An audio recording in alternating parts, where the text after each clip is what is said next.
what's going on, Paisano? It's Kenzen Crese here, and today we're going to be doing a review. The script's on my phone here, so hopefully I could do this and not sound like a robot. That's my serious face. The review is on Jedi Outcast, and we are doing it off the first 3 levels because I just can't stand to play the game on the Switch. It is so much different from the other console version that it is, to me, unplayable. I can get through it. It'll take 3-4 times as long as I want it to. And it just annoys me trying to play it. Now, this is based off of the first 3 levels, because what I did while I played this, I went through and played the first 2 levels almost all the way through on the Switch. Did the first level live on the first look video, and then I did the second part, tried to do the second part of the second level on another stream that just stayed on Twitch. Then I went back and I played the first 2 levels on the PC, blasted right through it. One of the parts on PC, the second half of the second level, took me almost an hour on the console. It took me 20 minutes on the PC. That just tells you how much a difference it is when playing. Now, I also went, technically it's first 4 levels, but the 3rd level is your Jedi Trials, and that is easy on both parts. But speed is still the thing, because that's the next thing I did on the PC version, because that's where I ended on the last stream I did on the Switch version, was right after the Jedi Trials and onto the 4th level. On the PC version, I went in and did the Jedi Trials. Wonderful. 20 minutes again. And that was something that took me an hour on Switch. Even with just moving around and using Force abilities, the difference is it's twice as hard to switch your Force abilities on the Switch version than it is on PC version. But what you're going to be seeing video of over here and then over the whole screen will be parts from the 2 streams I did on the Switch. I can tell you this, the sensitivity for the joystick for movement is super high. And we will get in that here really quickly. But let's just say that's one of the few reasons what makes it very hard for me to play. In my opinion, unplayable, but that's because I grew up I've been trying to emphasize on the PC version. If you haven't caught that, yeah, I grew up playing it on the PC, so it's easier to play on the PC. Granted, you will be seeing a part here from the Xbox version as well. It's in the second half of the second level, and you can see the, what I call, age of quality improvements. So they found an area in the game that was really hard, and they fixed it. That's all I can say. And you'll see what that is here while I'm talking over all this, so it'll already be through. Now, the first thing we will talk about is the story. This is one of my favorite stories of Star Wars games. This and Jedi Academy both are my top 2 Jedi games. And I say that with playing Force Unleashed. These 2 games are my favorite of all Jedi games so far. And I can't wait for Fallen Order, I believe it is, in November. So we'll see where that stacks to this. The story itself is, you are technically a mercenary working for the New Republic, investigating Force things for the New Republic. And the first 2 levels is that investigation. You see what happens. Bad things happen at the end of the second level, and you go out to get revenge. And that's where I'll end at, because I don't want to ruin it for you. But it is one of the best stories to experience firsthand. And same with Academy.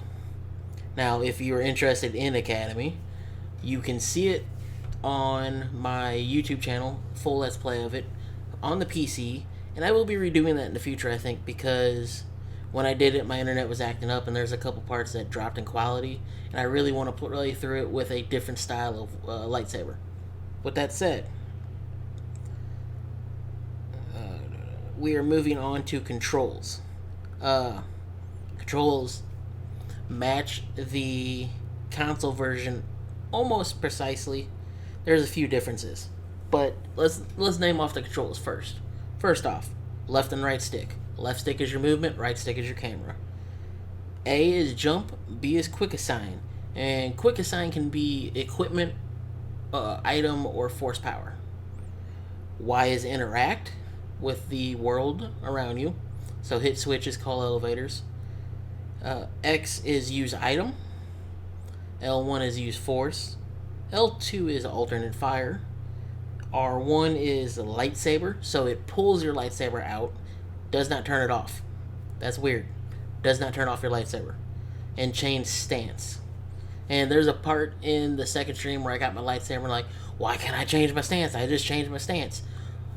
All of the buttons feel like there's a bigger delay than what there should be.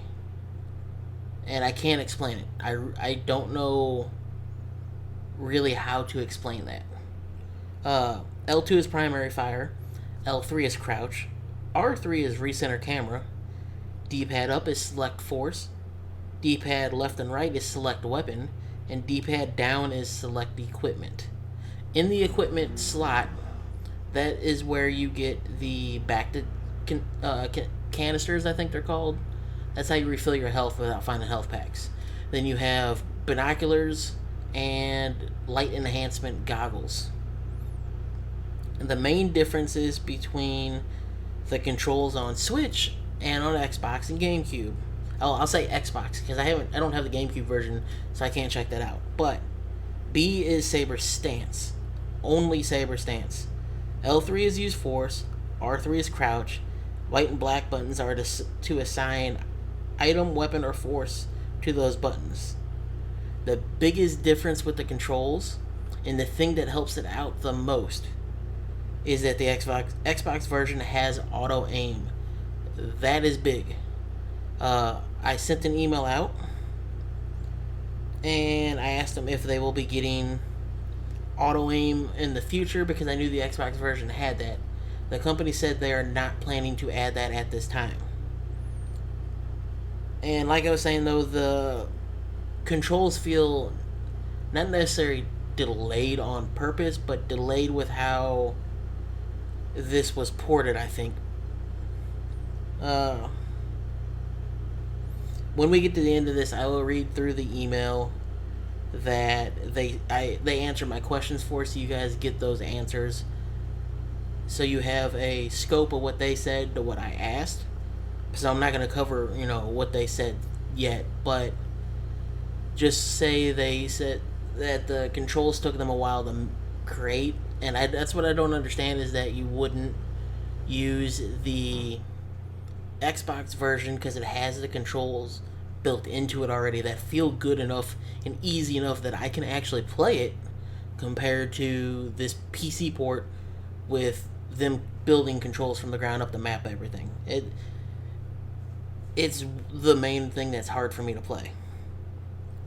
Now we're going to go on to move into something that'll tie into the controls.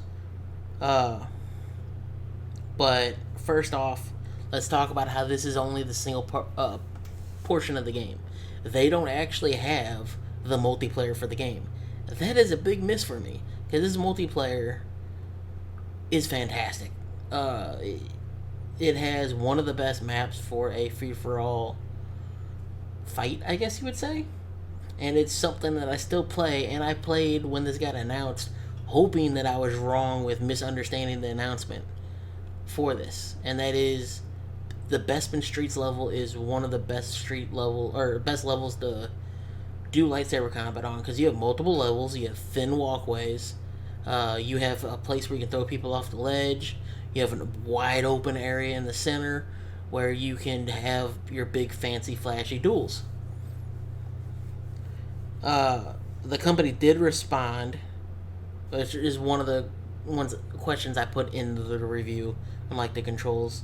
When I asked about why the multiplayer wasn't in there, their answer was they're bringing back the multiplayer with Jedi Academy in early 2020. Here's the other one. Now, with no aim assist or auto aim, they responded with no aim assist planned for Jedi Outcast. To me, like I said, that's a big problem because playing on a controller where you're mimicking the mouse movement, it's going to be a little slow in general. Even when you turn up the sensitivity, you're not going to get as much precise aiming. And when you don't do the quality of life improvements like they did on the Xbox, and I'm pretty sure on the GameCube because they're the same game, uh, that makes the game even harder than what it should be. Now, some people may be like, no, you just suck at the game. Trust me when I say this, I've played this game enough that you can tell the differences between the versions. When I originally started playing the Xbox version, I could tell the difference, but I can tell that there's auto aim on there. And I can notice that I wasn't perfectly aiming at something, but I was still hitting it.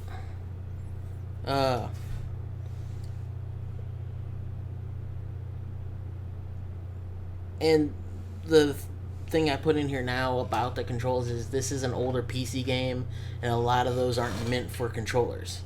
And it makes it a little bit harder to play when you try to map something. And one thing I did do a little test for in the last stream I played on Switch was when I tried to do a slow walk or a quick sidestep. You can do that, but I don't know if it's a dead zone on the left stick or what, but you have to move it further than what you would to do that. Normally you would barely move the joystick and you would do a slow walk. I'm moving the joystick about a little over halfway, I think it was, for a slow walk forward. And I just realized I spit a little bit, my bad. I'm sorry about that, that was nasty. But now we're going to move on to the biggest problem.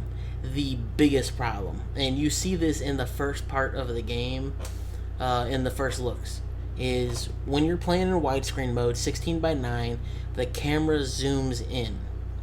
And what I mean by that is the camera zooms in to the butt of Kyle Katarn instead of down to the knees. So when you're in third person view, the camera should be at your knees. That's the lowest point for it. In this one, when you're in third person view, it's right at the butt, a little bit higher, so you only see the top half of your body, not the bottom half. That messes up the platforming. Now, I did notice it didn't zoom the camera for the, I want to say, surroundings. Like, that looked the same, but the camera was zoomed in on Kyle. So I don't know if it's a point, just like a perspective that they did with the camera or what, but you will notice in my first look video that I fall off the ledge within the first 5 minutes. That tells you something, that camera perspective does something with the space around you too. So if with it being closer, I want to say you have like less space around you to move before you hit the ledges, and that means something right there.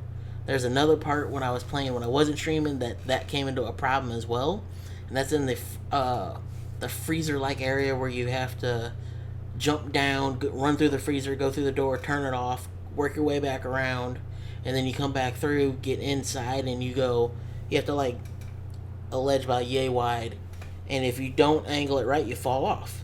Well, I'm walking on this ledge, and it's like I get on it, I go move forward, and I fall every time for like an hour. I'm just falling. That's a problem.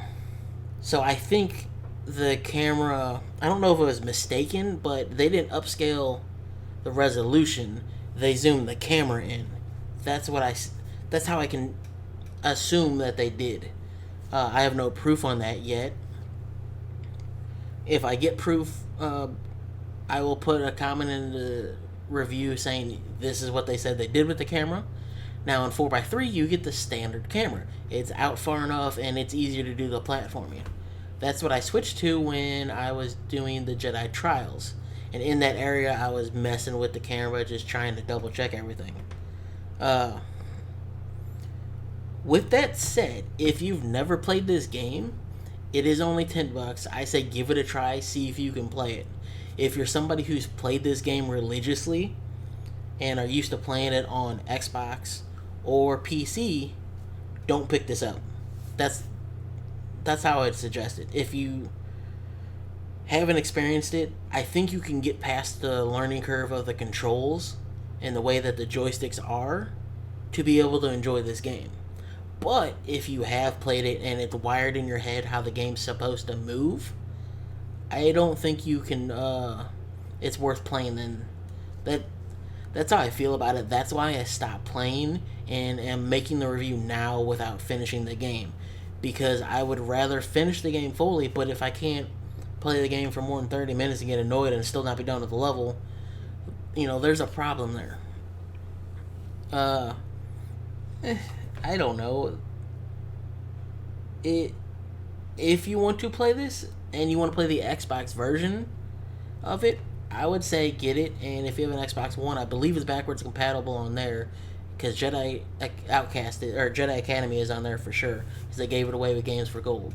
So that's one way to do it, and you'll have the quality of life improvements that are in the game for the Xbox version, where it makes it not easier but a little bit easier, and it'll be more playable, I would say. Now, if you want to play the original version of the game, you can get it on Steam or Good Old Games for, I believe, $10, if not less. So that's another way to pick it up and play it. I do suggest playing this game somehow.